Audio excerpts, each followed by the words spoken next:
Hallucination اور ڈیلیوژنس کی علامات میں سے کسی ایک کا بھی پایا جانا پاگل پن کی تشخیص کو ظاہر کرتا ہے۔ مریض کی روزمرہ کی زندگی مفلوج ہو کر رہ جاتی ہے۔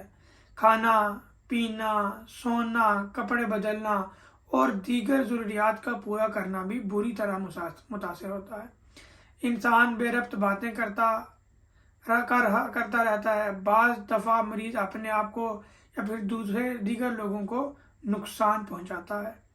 الغرض پورے گھر کا سکون تباہ و برباد ہو جاتا ہے۔ پاگل پن کی کچھ وجوہات ہیں۔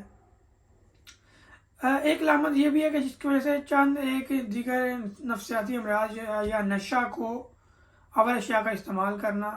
نفسیاتی امراض میں مالہولیا، جس کو اسکیزوفرینیا بھی کہتے ہیں، بائی پولر ڈس آرڈر، اور پھر 7 قسم کا ڈپریشن۔ اس کے ساتھ ساتھ پاگل پن کے مندرجہ ذیل وجوہات بھی ہو سکتی ہیں، جیسے کہ اچانک ذہنی اذیت، مثلاً کسی حادثاتی موت، کوئی اور ناگہانی آفت، ظلم کا شکار ہونا وغیرہ۔ کسی کی ڈیتھ ہو گئی ہے، کسی نے اس کو مارا، کسی کو مارتے ہوئے اس نے دیکھ لیا، کوئی بھی انسیڈنٹ ہو سکتا ہے۔ بہت زیادہ یا پھر دیر پا ذہنی دباؤ، یعنی سٹریس کے اندر بہت ٹائم پہ رہنا، ایک چیز کو سٹریس کو برداشت کرتے کرتے۔ منشیات کا استعمال بھی ہو سکتا ہے، شراب نوشی، بعض ادویات کا سائیڈ افیکٹ، جیسے کوئی ایسی میڈیسن استعمال کر لی، زیادہ استعمال کرنا، اوور ڈوز میڈیسن کر لینا، اس طرح۔ جسمانی بیماریاں جیسے برین ٹیومر ہو گیا، کینسر ہو گیا، یا اس طرح کے ڈیفرنٹ جو کرونک ڈس آرڈرز ہوتے ہیں، کرونک ڈیزیز ہوتی ہیں، اس کی وجہ سے بھی۔ لہذا یہ بہت ضروری ہے کہ پاگل پن کے مریضوں کا بر وقت ڈاکٹر سے چیک اپ کروایا جائے۔ نفسیاتی مریض ہو یا کوئی اور وجہ، پاگل پن کا علاج کافی حد تک ممکن ہے۔ علاج کروانے میں جس قدر تاخیر کی جائے گی، پاگل پن اس قدر اپنی جڑیں مضبوط کرتا جائے گا اور پھر علاج میں ہاتھرہا کامیابی نہیں ہوگی۔ پاگل پن کا علاج۔ پاگل پن کے علاج میں دراصل 3 باتیں ضروری ہیں۔ نمبر 1، پاگل پن کی دوا، جسے اینٹی سائیکوٹک جو ہے میڈیکیشن بھی کہتے ہیں۔ دوسرا، سائیکولوجیکل تھراپیز، سائیکو تھراپیز بولتے ہیں اس کو۔ اور تیسرا، سماجی ضروریات اور مدد اور تعاون، جیسے آپ کے ریلیٹیوز کا تعاون، رشتہ داروں کا، دوستوں کا، ایک اچھے وے میں ان کے ساتھ ڈیل کرنا، ان کو اخلاقی سپورٹ پرووائڈ کرنا۔ بدقسمتی کے ساتھ ہمارے معاشرے میں پاگل پن کی ادویات کے حوالے سے بہت منفی رجحان پایا جاتا ہے، جس کا نقصان مریض، اس کا خاندان اور پورا معاشرہ اٹھاتا ہے۔ پاگل پن کے کم و بیش 2/3 مریض اینٹی سائیکوٹک میڈیکیشن کے استعمال سے بالکل نارمل ہو جاتے ہیں۔ 1/3 مریض تو ایسے بھی ہوتے ہیں جن کو صرف شروع کے چند ماہ میں ادویات کا استعمال کرنا ہوتا ہے اور پھر ان کی ادویات چھوٹ جاتی ہیں، اور کچھ مریض کو یہ دوا عمر بھر کے لیے لینا پڑتی ہے۔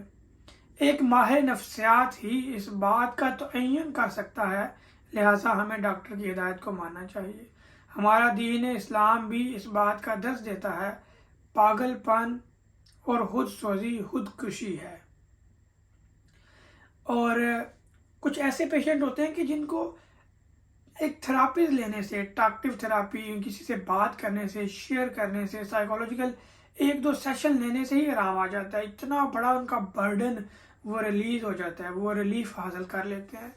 لیکن مسئلہ کیا ہے، ہمارے ایریاز میں یا ہمارے معاشرے میں ہم لوگ سائیکولوجسٹ کے پاس جانا، ماہر نفسیات کے پاس جانا شرم کا باعث محسوس کرتے ہیں، جس کی وجہ سے نہ وہ خود برداشت کرتا ہے بلکہ اس کا پورا خاندان اور پورا جو معاشرہ اس کی اذیت سے دوچار رہتا ہے۔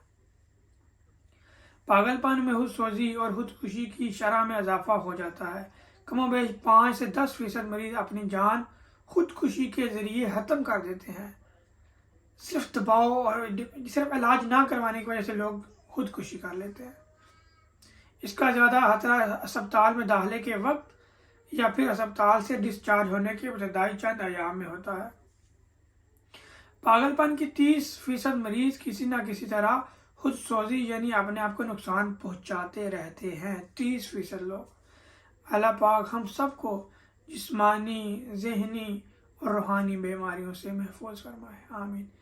یہ آرٹیکل لکھا تھا ڈاکٹر زیرہ قطاری جو کہ یو کے میں ہوتے ہیں، ماہانہ فیضان مدینہ جو اگست میں شائع ہوا 2022 میں.